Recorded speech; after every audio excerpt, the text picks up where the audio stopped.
আলাইকুম, সোনা মায়ের রান্নাঘরে আপনাদের সবাইকে স্বাগত। আজকে দেখুন নতুন স্টাইলে বেগুন ভাজা বানিয়ে দেখাবো, কীভাবে বানায় দেখতে থাকুন আর সঙ্গে থাকুন। নিয়েছি, বেগুনটা কেটে নেব। এই দিকটা নেব না, বাদ দিয়ে দেবো।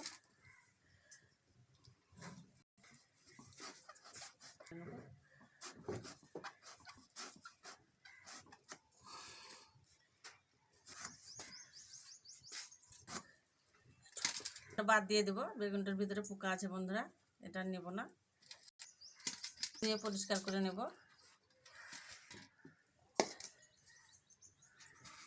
ভিতরকার এগুলা চামচের সাহায্যে বার করে নেব।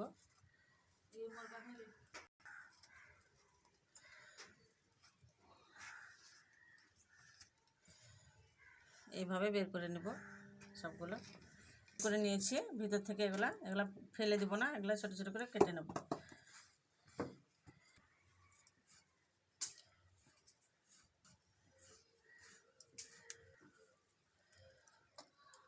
লবণ হলুদ দিয়ে দেবো।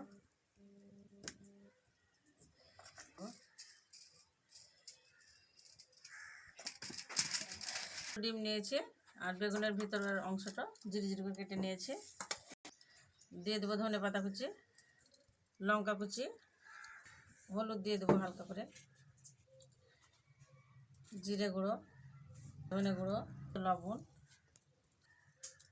একটা পেঁয়াজ কুচি করে নিয়েছি, এটাও দিয়ে দেবো। ভেঙে দিয়ে দেবো ডিম দুটো দিয়ে দিয়েছি, মিক্স করে নেব।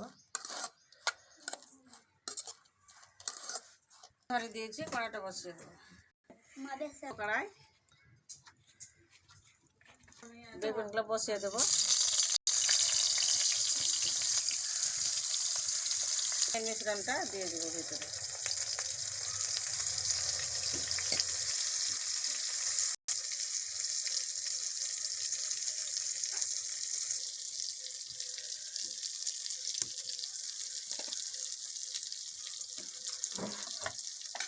ঢাকা দিয়ে ভাপিয়ে নেব।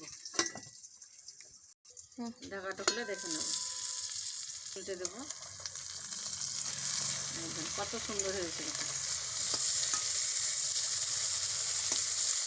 বেগুন ভাজাটা, দেখুন কত সুন্দর, কত সুন্দর হয়েছে বেগুন ভাজাটা। দেখুন দেখুন এক সমান হয়ে গেছে।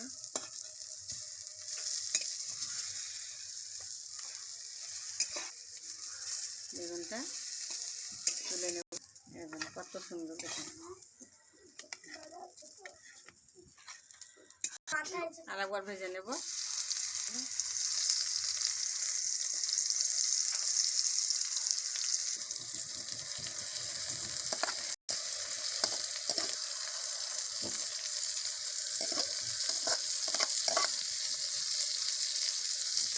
দিয়ে ভাপিয়ে নেব,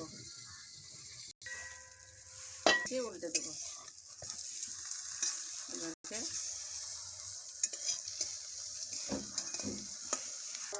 ঢাকা দিয়ে ভাপিয়ে নেব।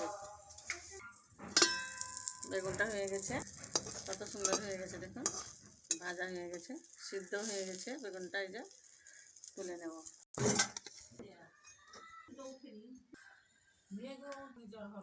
নতুন স্টাইলে বেগুন ভাজা দেখুন কত সুন্দর হয়েছে। এভাবে বাড়িতে একবার হলে বানিয়ে খাবেন, বেগুন ভেজে খেয়ে দেখবেন, দারুণ লাগবে, মুখে স্বাদ লেগে থাকবে। দেখতে কত সুন্দর লাগছে দেখুন। নতুন স্টাইলে ডিম দিয়ে বেগুন ভাজা কেমন লাগলো বন্ধুরা? ভালো লেগে থাকলে অবশ্যই লাইক কমেন্ট শেয়ার করবেন। সোনা মায়ের রান্নাঘর পেতে সাবস্ক্রাইব করে দেবেন, বেশি বেশি করে শেয়ার করবেন, আমার পাশে থাকবেন, আমার জন্য অনেক অনেক দোয়া করবেন।